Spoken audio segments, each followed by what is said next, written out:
नमस्कार, स्वागत छ दर्शकवृन्द यहाँहरूलाई कार्यक्रम इस्यु अफ द डेमा म Rohan Shrestha. Issue of the डेको आजको यस श्रृङ्खलामा हामी भर्खरै मात्रै प्रतिनिधि सभाबाट पारित भएको नागरिकता सम्बन्धी विधेयक पारित भएको अवस्था रहेको छ। यो राष्ट्रिय सभामा विचाराधीन अवस्थामा रहिरहेको छ।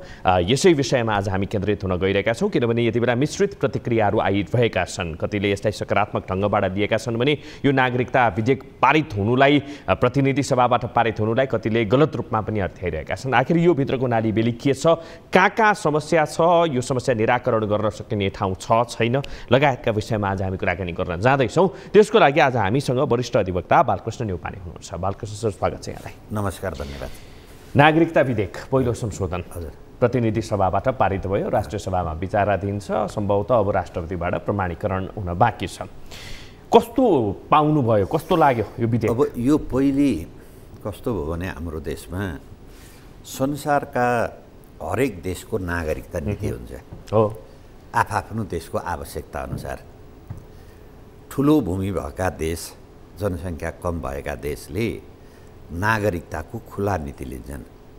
उदाहरणलाई क्यानाडा, अस्ट्रेलिया, अमेरिका, त्यहाँ भूमि धेरै छ, जनसङ्ख्या पुगेको छैन, जन्मबाट पनि दिन्छ, विवाहबाट पनि दिन्छ, टिभी चिट्ठा भरेर पनि दिन्छ। त्यो देशको आफ्नो आवश्यकता हो। हाम्रो देश चाहिँ कस्तो श्रेणीमा पर्छ त? पहिले यी अहिले हाम्रो सरकार अथवा राजनीतिज्ञसँग नागरिकताको कस्तो नीति हो नेपालको? हामी नरम नीति लिनुपर्ने देश हौँ कि हामी कठोर नीति लिनुपर्ने देश हौँ? त्यसका लागि हामी 19 सालको संविधान र 47 सालको संविधानले नागरिकताका कठोर नीति लियो। 19 साल पुस 1 गते जन्मेको आधार वर्ष, त्यसपछि बाउ र आमा दुइटै नागरिक भएको, वैवाहिक अङ्गीकृत लिँदाखेरि 15 वर्ष नेपालमा बसेको, त्यसपछि नेपाली बोल्ने, त्यसपछि केही रोजगार गरेको, ती आधारहरू थिए। त्यसपछि हामीहरूले आन्दोलनको नाममा यो 62-63 सालको परिवर्तन पछाडि 46 साल चैत्र 23 गतेलाई आधार वर्ष बनायौँ। 46 साल चैत 23 गतेसम्म नेपालमा जन्मेको मान्छे नागरिकता हुने, नागरिक हुने। अब अहिले 72 सालको संविधानले 72 साल असोज 2 गतेसम्म नेपालमा जन्मिएको। अब जन्मिएको आधारमा नागरिकता दिँदा कसरी विदेशी भए त? प्रश्न तपाईँले गर्न सक्नुहुन्छ। यहाँ 1950 को सन्धि, भारतसँग भएको सन्धिले भारतीयहरू यहाँ रोजगार गर्न पाउँछन्, यहाँ बस्न पाउँछन्। हाम्रो देशमा तिब्बतीयन शरणार्थी थिए, भुटानी शरणार्थी पनि थिए, बङ्गलादेशी शरणार्थी पनि थिए।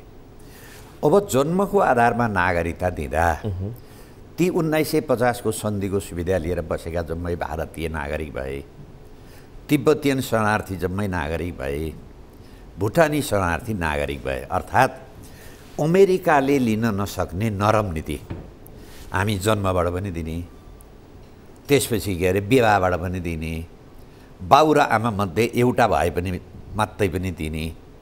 यो नागरिकताको नीतिले नेपालको अस्तित्व समाप्त पार्छ।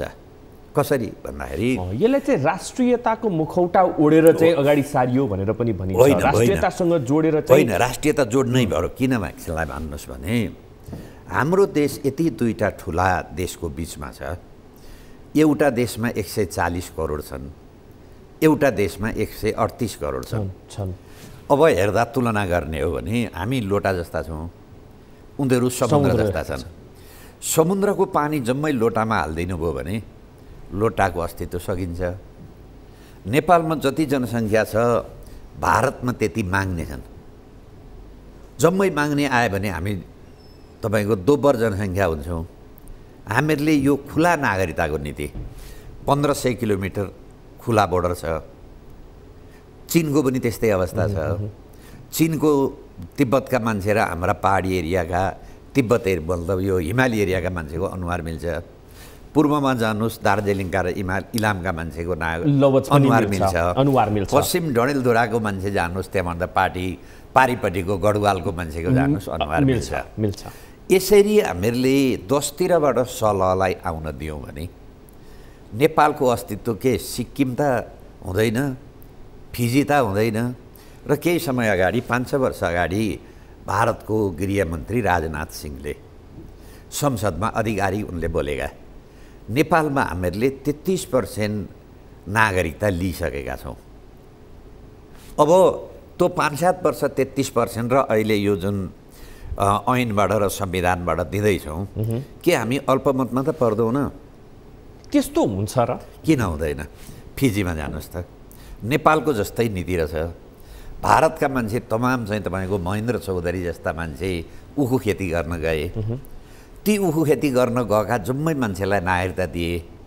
अहिले फिजीमा, फिजीको जो फिजीय स्थानीय मान्छे छ त्यो अल्पमतमा छ। हजुर। बाहिरबाट खेती गर्न गएका मान्छे बहुमतमा छन्। महेन्द्र चौधरी त प्रधानमन्त्री नै छ। मोरिससमा जानुहोस् त्यस्तै, त्यहाँको पनि ठ्याक्कै त्यही हो। भारतबाट खेती गर्न गएका मान्छे बहुमतमा छन्, त्यहाँका मोरिससका स्थानीय मान्छेहरू अल्पमतमा छन्। यस्तो अवस्थामा त्यति बेलाको त्यो समाजको परिकल्पना, त्यो समाज र अहिलेको नेपालसँग हामीले त्यसरी तुलना गर्न मिल्छ र? मिल्छ। किन मिल्दैन भने, एकछिनलाई तपाईँले प्रश्न के गर्नु होला भने, किन नेपालमा विदेशी मान्छे नागरिकता लिन आउँछन् त? विशेष गरी भारतीय र तिब्बतीयन।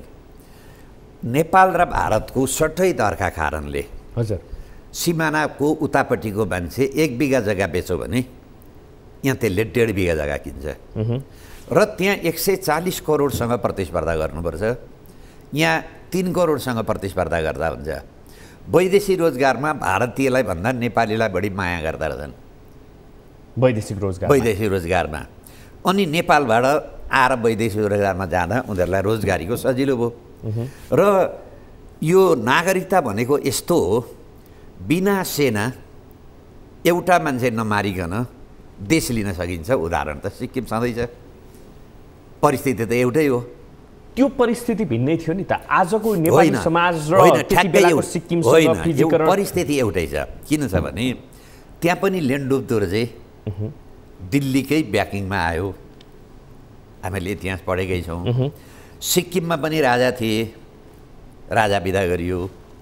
सिक्किममा पनि संविधान सभा बन्यो, त्यही संविधान सभाले देश विलय गर्यो। हजुर। यहाँबाट संविधान सभाले पहिले तपाईँको संविधान सभाभन्दा अगाडि नागरिकता 2063 जारी गरेर किन ठुलो सङ्ख्यामा मान्छेलाई नागरिकता दियो?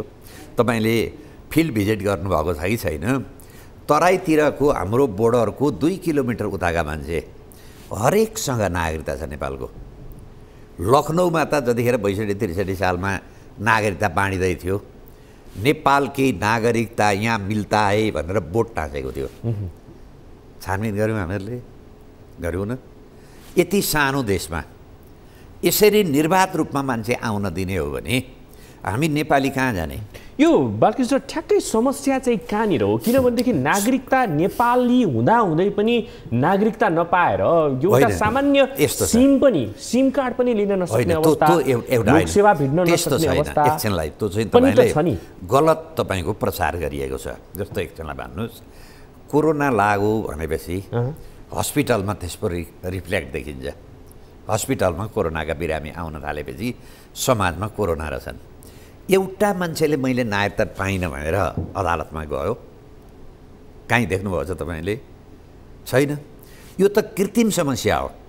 किन कृत्रिम समस्या भन्दाखेरि कति मान्छेलाई तपाईँले पारीतिरका मान्छेलाई ल्याएर नागरिकता दिएर सक्नुहुन्छ? अब कति तपाईँले यसरी चाहिँ एउटा मान्छे भनेर भन्दाखेरि हाम्रो यहीँ पनि कति जनतासँगको इन्टरेक्सन प्रोग्रामहरू पनि छन् हाम्रो, त्यस्तोमा टेलिफोन पनि गर्नुहुन्छ क्या हाम्रा आम दर्शकहरूले? मेरो भनाइ के भन्दै हो भने यो 19 साल पुसगतेभन्दा पछाडि जन्मिएका, 46 सालभन्दा अगाडि जन्मिएका, अहिले 46 सालभन्दा 72 सालभन्दा अगाडि जन्मे, एकछिनलाई मैले भने 1950 को सन्धिको सुविधा लिएर यहाँ पसल गर्ने मान्छेले फोन गर्यो भने मैले नागरिकता पाइनँ भनेर हामी त नागरिकता दिन सक्छौँ।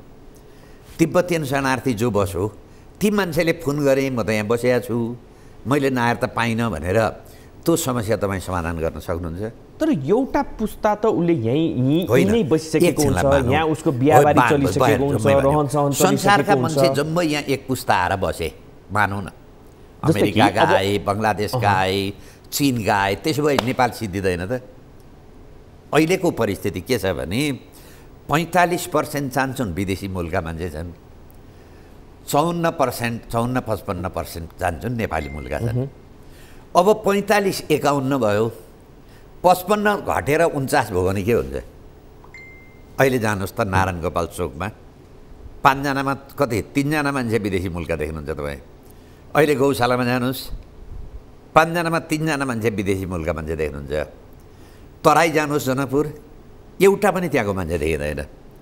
यसरी सलह जस्ता भन्नु न, यसरी सलह जस्ता मान्छेलाई आएर रोक्यौँ न भने यो देश रहन्छ। हामी एकछिनलाई मानौँ, नेपाल भारत र नेपालको भूमि बराबर थियो, जनसङ्ख्या बराबर थियो, चीनको भूमि जत्तिकै नेपालको पनि थियो, जनसङ्ख्या त्यो थियो भने असर गर्दैन। किनभने उनीहरूको त 140 करोड छ नि, हाम्रो त 3 करोड छ नि। हामीहरूले त सुरक्षित राख्नुपर्छ।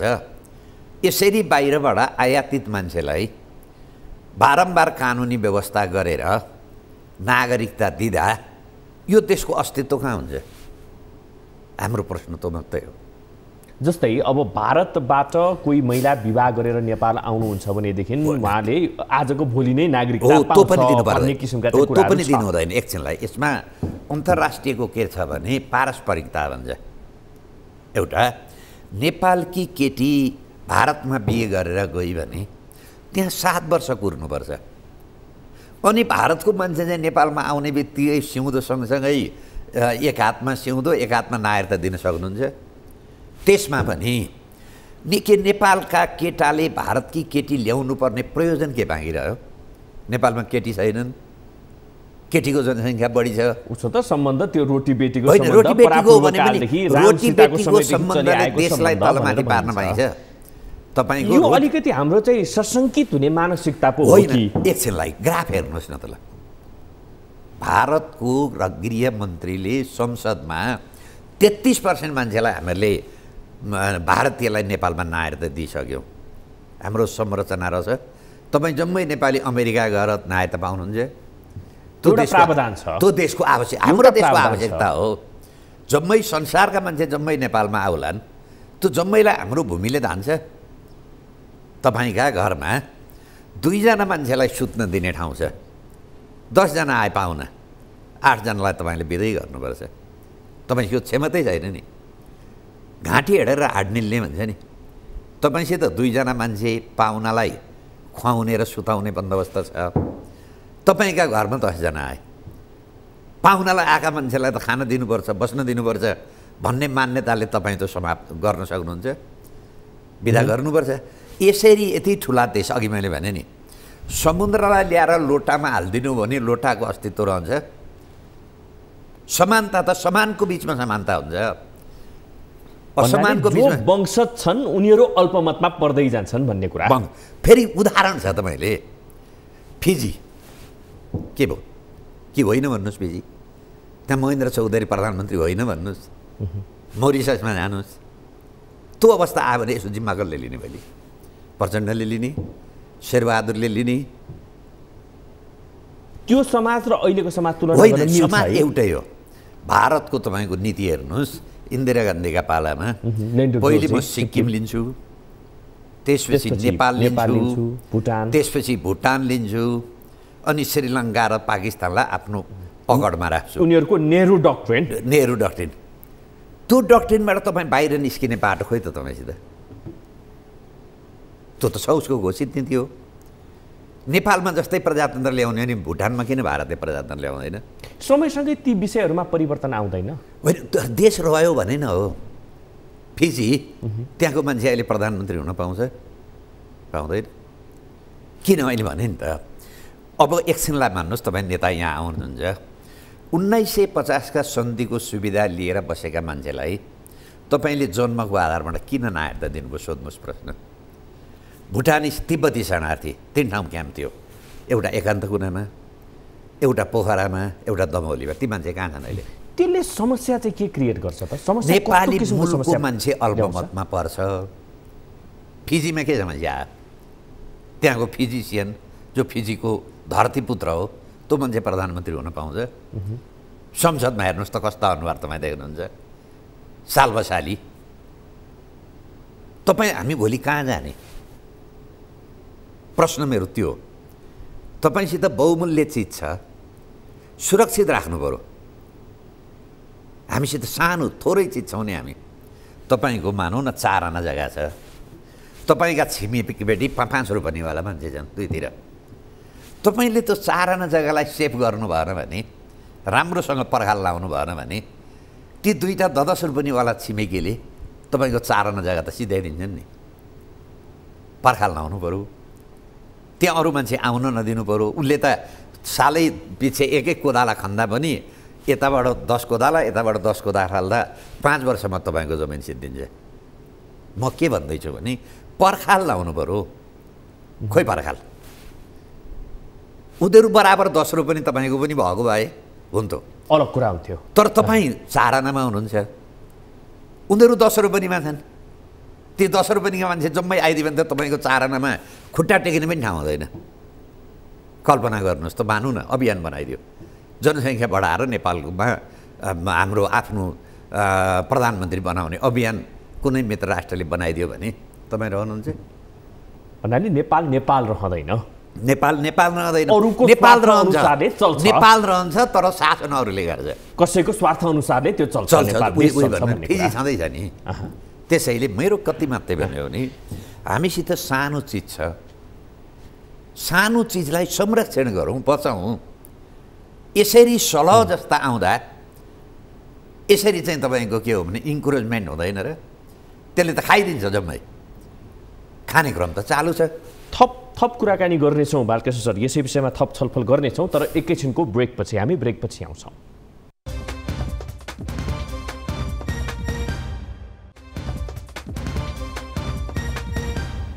दर्शकवृन्द पुनः स्वागत छ। आज हामी इस्यु अफ द डेमा नागरिकता विधेयक सम्बन्धी विषयमा कुराकानी गरिरहेका छौँ। यसै सेरोफेरोमा यसै विषयमा कुराकानी गर्नको लागि वरिष्ठ अधिवक्ता बालकृष्ण न्यौपाने आज हामीसँग हुनुहुन्छ। बालकृष्ण पुनः स्वागत छ। नमस्कार, धन्यवाद।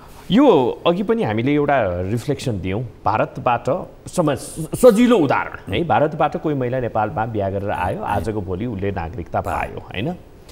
पाउने बित्तिकै त्यसले जन्माउने समस्या चाहिँ के हो त? किनभने ऊ नेपाल आफ्नो देश छोडेर नेपाल आइसकेर सन्तान जन्माउँछ भनेदेखि त परिवार सबै कुरा यतै हुन्छ नि त। दुईटा कुरा के हो भने मानौँ न कुनै देशले अभियान चलायो, जम्मै भारतका मान्छे कति 3 करोडमा 1.5 करोड लोग्ने मान्छे छन् होइन। 1.5 करोड मान्छेमा नेपाली केटैसँग बिहे गर्ने भयो भने नेपाली केटी चाहिँ कहाँ बिहे गर्न जाने? एकछिनलाई मानौँ नेपालमा केटीको कम सङ्ख्या भयो, जम्मै भारतले ल्याएर नेपाली केटासँग बिहे गरिदिने, तिब्बतीले ल्याएर बिहे गर्ने हो भने नेपाली केटी चाहिँ कहाँ बिहे गर्न जाने? देशका लागि प्रतिबन्ध लाउनुपर्छ। ठिक छ, जनसङ्ख्यालाई केटीको जनसङ्ख्या कम भयो, अनि हामीले चाहिँ स्वाभाविक रूपले छिमेकी केटी ल्याउनु पऱ्यो। किन हामी विदेशी केटाके राम्री छन् छैनन्? किन त्योभन्दा बढी बुद्धिका छन् छैनन्? उसले त अङ्गीकृत पायो होइन, अङ्गीकृत पाए पनि त भोटिङ राइट त भयो नि उसलाई। त्यसैले देशका लागि प्रतिबन्ध लाउनुपर्छ। उसमा तपाईँको उसमा छ कुनै एउटा देशमा त्यो मुस्लिम हुनैपर्छ, त्यही पनि 2टा छोराछोरी जन्मिनुपर्छ अनि मात्रै नागरिकता पाइन्छ। एकछिनलाई भन्नुहोस्, आज बिहे गरौँ, भोलि डिभोर्स गर्यो भने नागरिकता त कायम भयो नि। जासुसै मात्रै जम्मै आछन् त्यस्ता भने तपाईँले धान्नुहुन्छ? धान्नुहुन्न। किन नेपाली केटाले विदेशी केटी बिहे गर्नु पर्यो? त्यसो त उसले उसको देशको नागरिकता पनि त त्याग्नु पर्ने अवस्था आउँछ नि। नियत सफा भयो भन्ने न हो। संसारका जाँदाखेरि पनि यस्तो कुराहरू हुन्छ। एउटा पुस्ताबाट जनकपुरमा भन्नु, जनकपुरकैमा उदाहरण दिउँ। नेपालकी केटीले जनकपुरको केटो बिहे गरी जनकपुरको केटाबाट जन्मेका छोराछोरी नेपालका नागरिक हुन्छन्, वंशजको आमाका नामबाट। अब पटनाकी केटी जनकपुरको केटाले बिहे गरो, त्यो जनकपुरको केटाबाट जन्मेका छोराछोरी भारतका नागरिक हुँदैनन्। कल्पना गर्नुहोस् त, वंशजकै हुँदै नागरिकै हुँदैनन्। यति सानो देशमा छोरीका छोराछोरी पनि यहीँ राख्ने, छोराका छोराछोरी पनि यहीँ राख्ने के जनसङ्ख्या पुगेको छैन। हामी 80 लाख त अरबमा भड्किया छ। तर उनीहरू यहीँ नै बस्छ भन्ने ग्यारेन्टी पनि त छैन नि। नियत खराब राखियो। सिक्किममा परिवर्तन गरेर बारम्बार नागरिकताको, यस्तै तपाईँले इतिहास पढेको छैन होला, त्यहाँका राजालाई बारम्बार नागरिकता दिन दबाब दियो। एउटा मैले सानो जनमत रेफरेन्स लिएँ, मैले एउटा सरसर्ती हेर्दै थिएँ, यो सानो एउटा अंश छ यो। 2009 सालमा नेपालको जनसङ्ख्या 87,60,000 थियो, अहिले 2,92,00,000 छ। अर्थात् पछिल्लो 80 वर्षमा नेपालीको जनसङ्ख्या 2 करोडभन्दा धेरै थपिएको छ है। बिए गरेर नेपालमा अङ्गीकृत नागरिकता लिने महिलाको सङ्ख्या जम्मा 5 लाख जति छन्, हाराहारी अहिले 5 लाख होइन।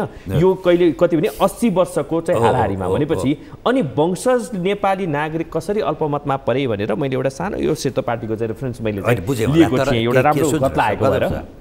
केही सञ्चार माध्यमहरू, केही मान्छेहरू यो अभियानमा संलग्न छन्, यो देश सिद्ध्याउने अभियानमा। केही सञ्चार माध्यम पनि मैले क्याटेगोरिकल्ली भने। र नेपालको परिस्थिति तपाईँको यो 12 बुँदेबाट आएको होइन। तपाईँ कल्पना गर्नुहोस् त, भारतले पुष्पकमल दाहाललाई 9-10 वर्ष किन ज्वाइँ जस्तो फालो, विस्फोटक पदार्थ किन दियो, हतियार किन दियो? प्रणब मुखर्जीले लेखे नि, के माया गरेर दिएको? प्रचण्ड के चाहिँ सोनिया गान्धीको नातातर्फको केही मान्छे पनि होइन, किन गरो त? होला नि त। हिजो लेन्डु दोर्जेलाई सिक्किममा किन गरो? त्यस खान गरो नि। ठ्याक्कै दोस्रो फोटोकपी त नेपाल होइन। उहीका कारणले जम्मै परिचालित छन् नि। छिरिक्क यहाँ गर्नु पऱ्यो, कोही बिरामीलाई दिल्ली जान्छ, कोही दर्शन भेटलाई जान्छ, किन जानु पऱ्यो?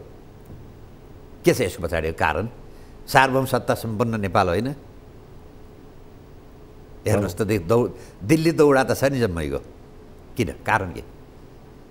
र हरेक सरकारले पहिलो काम नागरिकता दिनुपर्छ। मैले मात्रै 1 दर्जन मुद्दा दिएर रोकाएँ 46 सालदेखि, किसिमप्रसाद भट्टराईदेखि। कारण के? किसिमप्रसाद भट्टराई पनि त ब्लकेटको समर्थन गरेर आएका, चन्द्रशेखर आएर गणेश मनका घरमा भाषण गरेर आएको बहुदल होइन? किन आयो त चन्द्रशेखर नेपालमा? नेपालमा प्रजातन्त्र ल्याइदिन आएको हो र होइन नि? उसका आफ्ना राष्ट्रिय स्वार्थ छन्। त्यसैले हामी सचेत भयौँ न भने अहिले सिक्किम स्वतन्त्र देश हुन सक्छ? छैन, सक्दैन। मौकैमा हामीले यो कुरो बुझ्यौँ भने मात्रै हामी रहन्छौँ। पारित गरिसक्यौँ नि प्रतिनिधि सभाबाट। अब मेरो त भनाइ के छ भने 19 साल पुस 1 गते जस्तो एक साल आधार वर्ष। आधार वर्ष भनेको राज्यको जीवनमा एकचोटि हुन्छ। तपाईँ एकचोटि जन्मिनुहुन्छ, एकचोटि तपाईँको चाहिँ न्वारान हुन्छ, एकचोटि मर्नुहुन्छ। भारतमा 1950 भन्दा पछि जन्मेका मान्छेले नागरिकता पाउँदैन। नेपालमा किन 46 साल चैत 23 गते अनि 72 साल असोज 2 गतेसम्म किन आधार वर्ष परिवर्तन गर्नु पर्यो? के छ त्यसको आधार? वैज्ञानिक आधार? जनसङ्ख्या पुगेन, खेत हाम्रो बाँझो रह्यो, हाम्रा चाहिँ केटीहरूले केटा पाएनन्, हाम्रा केटाहरूले केटी पाएनन्। के हो कारण? के हो? बारम्बार आधार वर्ष परिवर्तन गर्नुको पछाडिको केही रिजन त होला नि। छ नीति छैन कसैको पनि छैन। नीति के छ? उसले चाहिँ गर्छ त्यही हुन्छ। मलाई जानकारी छ 63 सालको नागरिकता ऐन भारतीय दूतावासमा ड्राफ्ट भएको। त्यतिखेर 47 सालको संविधान थियो। 47 सालको संविधानको विपरीत हुने गरी नागरिकता ऐन कसरी आयो? हामीहरूले मुद्दा हाल्यौँ, सर्वोच्च आठले शोकज पनि गरेन। कारण के हो त? परिवर्तन त उहीँबाट भयो। त्यसैले हाम्रो भनाइ के मात्रै हो भने 19 साल पुस 1 गते भन्दा पछाडि जन्मेका मान्छे एकताल ठुलो आयोग बनाएर छानबिन गर्नै पर्छ यो देश राख्ने हो भने। किन लिङ्गरिङ गरिरहन्छन्? यस्तो विषय त उठिरहेको हुन्छ, यस विषयमा चाहिँ छानबिन गर्नुपर्छ भनेर त्यत्रो समय ग्याप राख्यो पनि। समस्या के भने शक्तिको स्रोत हाम्रा नेपाली जनता नेताले नेपाललाई मान्दै भएनन्। शक्तिको स्रोत विदेशमा भयो। विदेशमा शक्तिको स्रोत भएपछि त उसले जे भन्छ त्यही गर्नु परेन? प्रचण्डलाई मोदीले नभेट्दा हेर्नुहोस् त उसको कति दुःख मनाउ भयो। कारण के हो?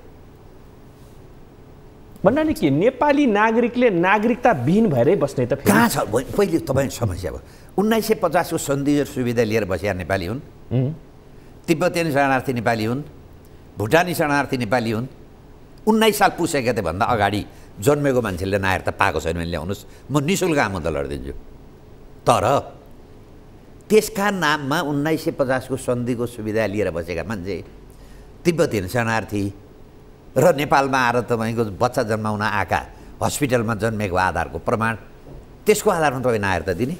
यत्रो सबै लिङ्गरिङ भएर बसेको चिज अचानक यसरी फेरि किन चुनावको अगाडि मोदीजीलाई दाइना बनाउनु पऱ्यो नि त।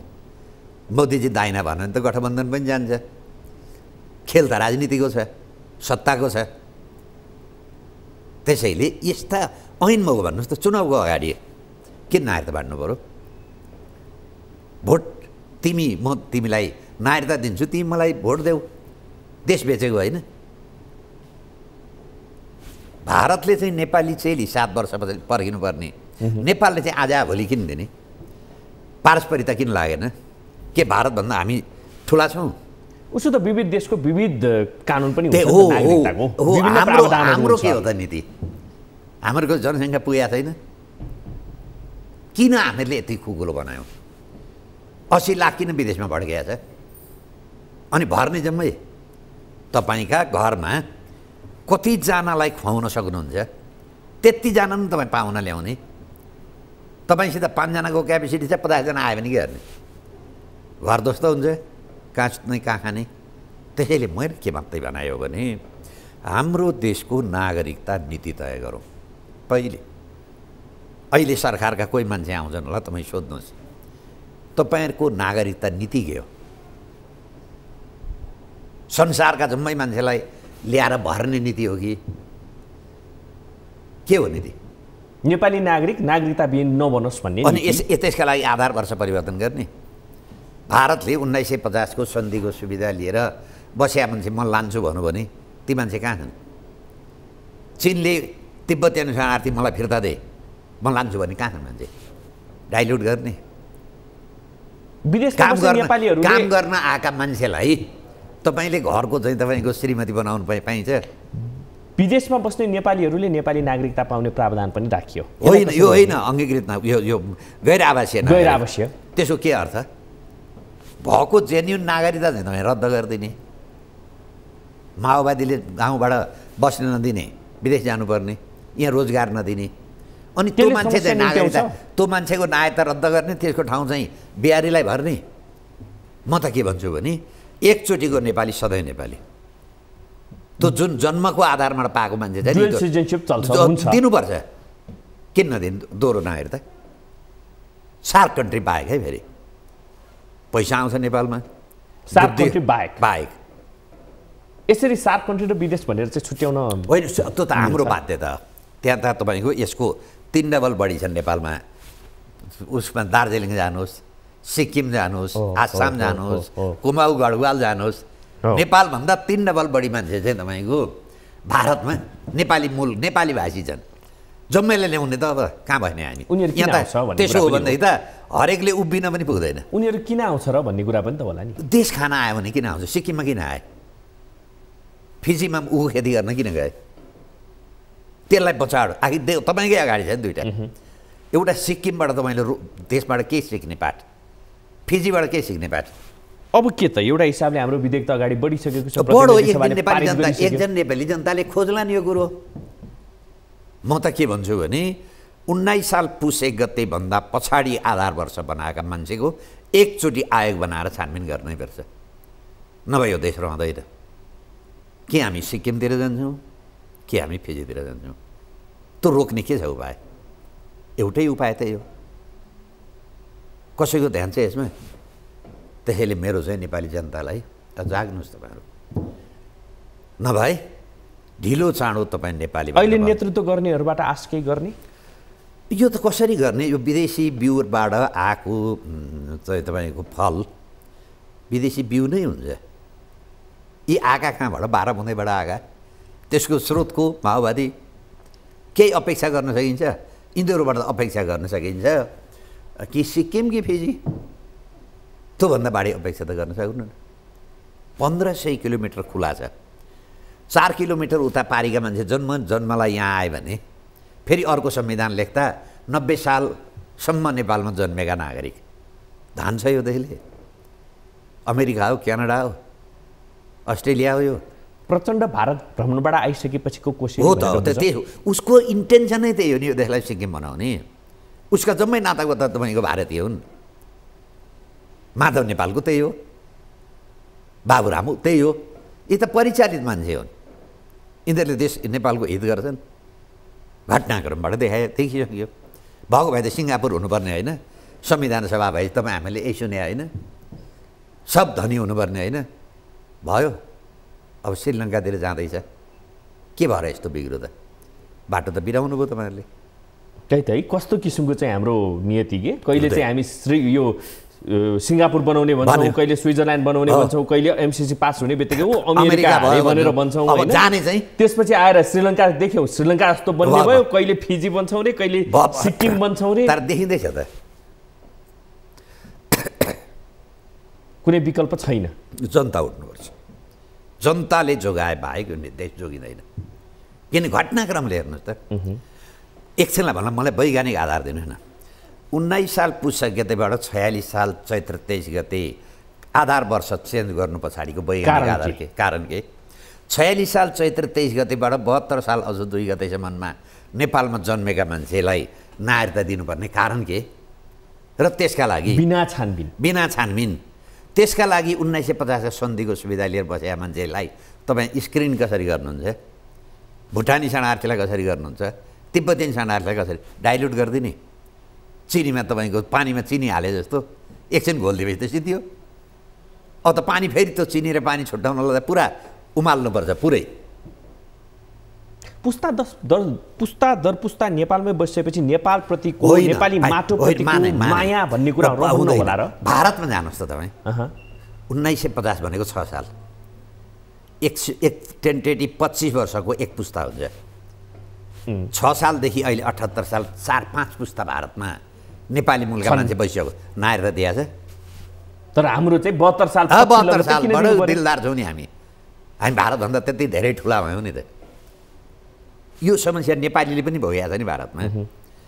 1950 भन्दा पछाडि जन्मको आधारमा नागरिकता पाउँदैन। हामी चाहिँ दिलदार, यति सानो देश, के कारण के? कोहीसित जवाब छ? छैन। त्यसैले मैले त देखेँ यिनीहरूको नियतै खराब हो।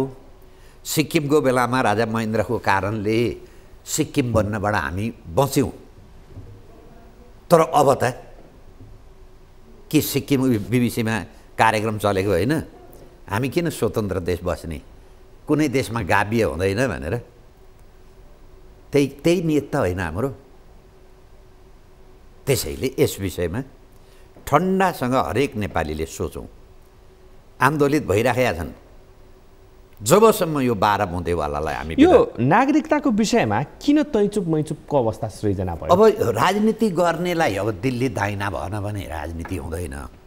हिजो शक्तिको स्रोत हामीसित नारायणहिटीमा थियो, अब मन्त्री नियुक्ति गर्ने राज्य चलाउने अधिकार हामीले दिल्लीमा पुर्यायौँ। दिल्ली दाइना भएन भने यहाँ सत्तामा बस्न पाइँदैन। अनि कसले बोल्ने? प्रतिस्पर्धा छ, को बढी भारतीयलाई नागरिकता दिने? राजनीतिक दल त्यस्तै गरेर पक्ष प्रतिपक्ष त आफ्नो आफ्नो हिसाबले उनीहरूले आफ्नो आफ्नो स्वार्थ आफ्नो आफ्नो दुनो सोझ्याउनको लागि निर्वाचन अगाडि भन्ने कुरा होला। अरू फ्याक्टरहरू पनि त छ नि त यो राष्ट्र राज्यको छ त। कसले? जनताले बोलेकै छ। हिजो हेर्नुहोस् त प्रधानमन्त्रीको कार्यक्रममा गएर 3 जना युवाले बोले।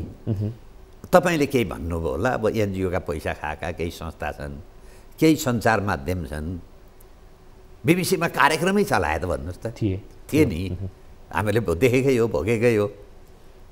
जनता लेभलबाट त बोलेको छ नि त, तर पुग्दैन त्यो आवाज, जबरजस्ती हुँदो रहेछ, जबरजस्ती गरिरहेका छन्।